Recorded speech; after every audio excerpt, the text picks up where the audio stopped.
नमस्कार मित्रांनो, तर आज मी आलेलो एकदम स्पेशल ठिकाणी. तर तुम्हा सगळ्यांना कळालंच असेल थंबनेल वरून की मी कुठे आलेलो आहे. तर मी पुणे ग्लायडिंग सेंटर मध्ये आलेलो आहे. तर तुम्हाला इकडे सकाळी लवकरच यावं लागतं. फक्त आणि फक्त 187 रुपयाला तुम्ही ग्लायडिंग करू शकता. तर पुणे ग्लायडिंग सेंटर या ठिकाणी मी तुम्हाला लिंक आणि बाकी सगळ्या गोष्टी टाकणार आहे. ॲक्च्युअल ह्यांचं आता खाजगीकरण होणार आहे असं. तर खाजगीकरण झाल्यानंतर हे ग्लायडिंगचे चार्जेस वगैरे ते इन्क्रीज होणार आहेत. आणि कधीपासून हे सगळं होईल काय होईल हे 1 तारखेला दिलं आहे, पण माहीत नाही की 1 तारखेला कशा पद्धतीचं त्यांचं नोंदणी असेल, ऑनलाईन असेल ऑफलाईन असेल, जे काही असेल ते अपलोड करतीलच वेबसाईटवर. वेबसाईट नाही आहे सध्या त्यांची, पण खाजगीकरण झाल्यानंतर या सगळ्या गोष्टी ऑनलाईन किंवा पेपरला किंवा न्यूज चॅनलवर येईलच. तर तुम्हाला गेटवर येऊन सगळ्यात आधी सेपरेट नावं रजिस्टरवर एंट्री करावी लागेल. तर तुम्ही बघू शकता की इकडे आतमध्ये यायसाठी अलाउड नसतं, पण मी तुमच्यासाठी व्हिडिओ काढतोय की कसे हे ग्लायडर्स वगैरे आतमध्ये पार्क केले जातात या ठिकाणी. आणि भरपूर ग्लायडर्स आहेत. हे त्यांचं इंजिनिअरिंग डिपार्टमेंट आहे. इथे मेंटेनन्स केलं जातं ग्लायडिंग्सचं.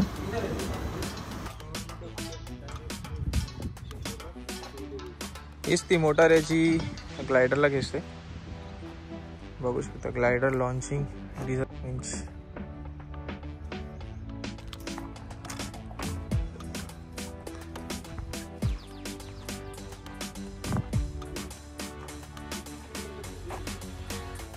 इथे ग्राउंडवर क्लिअरिटी नसल्यामुळे विजिबिलिटी नाही आहे, त्यामुळे आम्ही मागच्या 4 तासापासून तरी मी थांबलोच आहे इकडे. म्हणजे 9:30 वाजता यांचं ऑफिस चालू होतं. तर जोपर्यंत हे विजिबिलिटी क्लिअर होत नाही तोपर्यंत मला वाटत नाही की ग्लायडिंग चालू करतील. तर ग्लायडिंग चालू करण्यासाठी निदान अजून अर्धा ते 1 तास आहे. आता वाजलेत 1:15. त्यांनी टायमिंग दिलेला की 12-12:30पर्यंत चालू होईल. 12-12:30 झाले त्यानंतरसुद्धा तुम्ही बघता माझ्या मागे विजिबिलिटी क्लिअर नाही आहे. त्यामुळे हा सगळा घोळ झाला. 4 तासानंतर पहिलं ग्लायडर बाहेर आलं.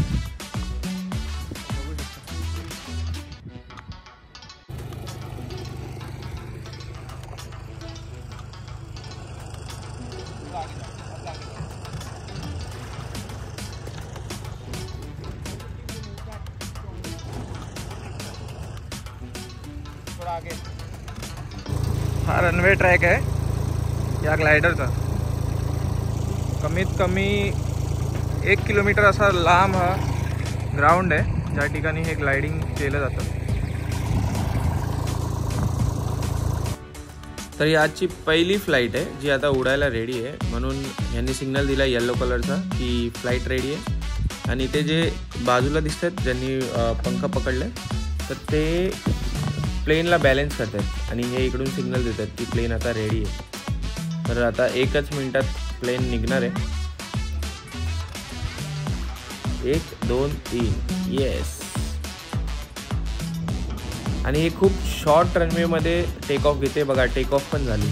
वाव, हेच एक्सपिरियन्स करायला मी कळवलं. ह्या प्लेनमध्ये इंजिन नाही आहे. कंट्रोल करायसाठी थोडेच विंग्स वगैरे असे कंट्रोल्स दिलेत, पण बाकी पूर्ण ही टोटल हवेच्या साह्याने उडते.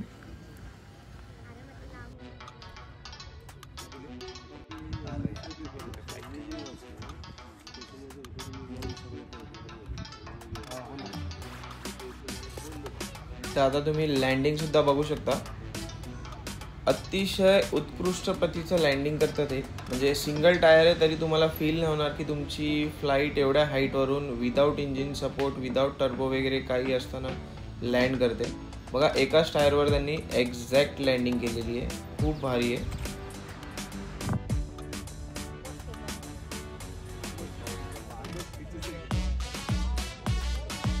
तर आता ग्लायडिंग 3 ते 4 म्हणजे 1 तासासाठी होल्डवर ठेवली आहे. तुम्ही बघू शकता माझ्या मागे वर एअरफोर्सची ट्रेनिंग चालू आहे. तर एअरफोर्सची ट्रेनिंग हे 3 ते 4 या दरम्यान आहे. त्यामुळे ग्लायडिंग हे आता होल्डवर ठेवली आहे. 7 ते 8 तासापासून मी इकडे वेट करतोय आणि डिसाईड केलं की आता जाणारच नाही, जोपर्यंत माझी ग्लायडिंग होणार नाही तोपर्यंत मी जाणारच नाही.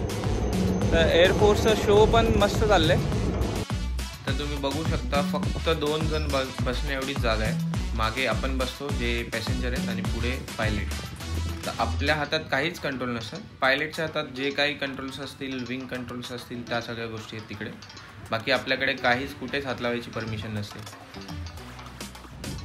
एअरफोर्समुळे जी होल्ड ठेवली होती ती आता होल्ड काढली आहे आणि तब्बल 10 तासानंतर माझा नंबर आला आहे. तर 5:30 वाजलेत आणि मी सही वगैरे करून माझा डिटेल्स वगैरे भरून आता ग्लायडिंगसाठी तयार झालेलो आहे.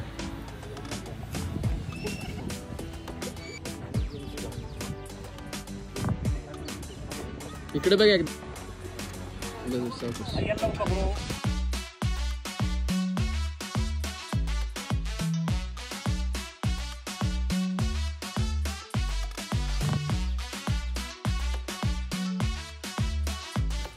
आता माझ्यासोबत पायलट वाहल सर पण आहेत, जी फ्लाईट टेक ऑफ करणार आहेत.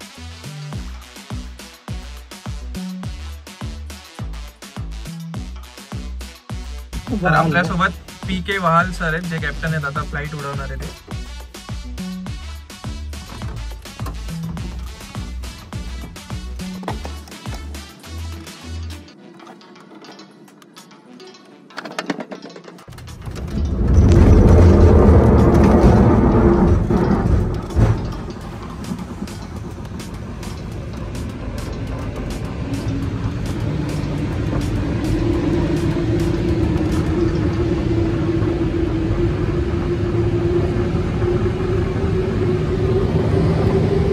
बघू शकता मी आता पुणे सिटीच्या मी इकडे जॉय राईड साठी आलोय आणि विदाउट इंजिन, विदाउट काही मोटर नसताना आपण या फ्लाईटवर एन्जॉय करू शकता. तर ही जॉय राईड जी आहे ही आता सध्या बंद होणार आहे असं काहीतरी ऐकण्यात आलंय.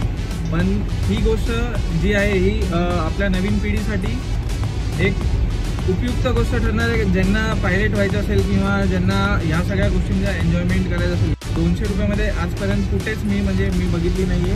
खूप सुंदर नजारा आहे, खूप भारी वाटते इकडे. तर ही जॉय राईड जी आहे ही सेव्ह करण्यासाठी मला तर असं वाटतं की सगळे यूट्यूबर्स आणि जेवढे लोक आहेत, म्हणजे पुण्यातले जेवढे पण आहेत ज्यांनी पण एन्जॉयमेंट केली आहे, त्यांनी कृपया करून आपला सहकार्य करावे या गोष्टीसाठी की हे जी जॉय राईड आहे ती बंद पडली नाही पाहिजे. तर हे खाजगीकरण होण्यापासून आपल्याला रोखायचं आहे. DGCAकडे त्यांच्या अंडर आहे. तर ह्या गोष्टी खूप सुरळीत आणि खूप चांगल्या पद्धतीने चालू आहेत. तर तुम्हाला मी आता व्हिडिओ दाखवतो की आसपास काय दिसतं. पूर्ण पुणे सिटी पूर्ण तुम्ही आढावा घेऊ शकता वरून.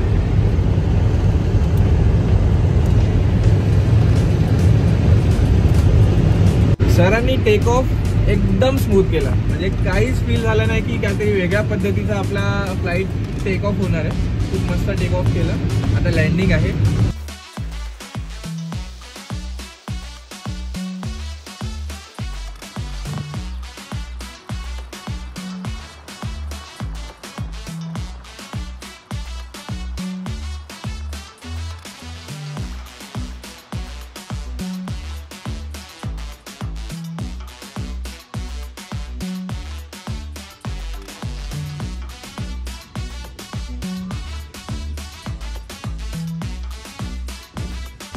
खूप भारी एक्सपिरियन्स आहे. तुम्ही नक्की या. थँक्यू सो मच राईड दिल्याबद्दल. थँक्यू. सकाळी 8 वाजल्यापासून मी इकडे लाईन लावल्यानंतर फॉर्म वगैरे भरला, म्हणजे रजिस्टरवर एंट्री केली. खूप वेळ वेट करत राहिलो आणि शेवटी आता संध्याकाळी 6 वाजता माझी ही 5 मिनिटाची जॉय राईड झाली. या 5 मिनिटामध्ये तुम्हाला खूप भारी एक्सपिरियन्स येणार आहे. म्हणजे तुम्ही नॉर्मल फ्लाईट तर बसलात, या फ्लाईटमध्ये ना आवाज येतो, ना इंजिन आहे, ना काही. एक दोरीच्या साहाय्याने फ्लाईट उडवली जाते आणि खूप मस्त असा एक्सपिरियन्स आहे. तुम्ही नक्की या.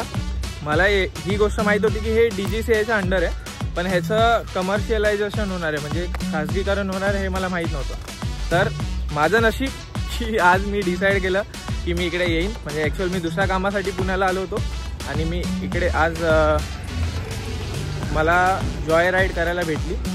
ह्या वेळपासून मी विचार करत होतो की मी इकडे येईन आणि मला हे करायचं आहे, एक्सपिरियन्स करेन. यूट्यूब व्हिडिओज पण बघितले पण मला इकडे यायला जमलं नाही. पण आज मी डिसाईड करून आलेलो.